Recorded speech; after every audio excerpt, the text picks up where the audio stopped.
Zašto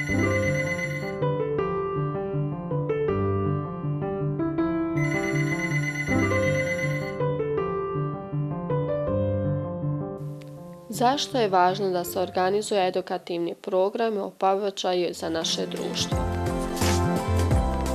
I like the emphasis of the work here on educating women. Sviđa mi se što Glas za život naglašava važnost edukacije za žene. Smatram da je to najbolji pristup koji trenutno možemo poduzeti. Cilj je da svaka osoba dobije sve potrebne informacije kako bi sama mogla da donese odluku o vlastitom životu i trudnoći. Obuka koju sam prošla mi je otvorila oči o tome da ogroman broj žena svakodnevno donosi teške odluke o trudnoći. Mnogi od njih nemaju pristup informacijama o tome kako da preveniraju neželjenu trudnoću i šta da rade ukoliko se nađu u takvoj situaciji.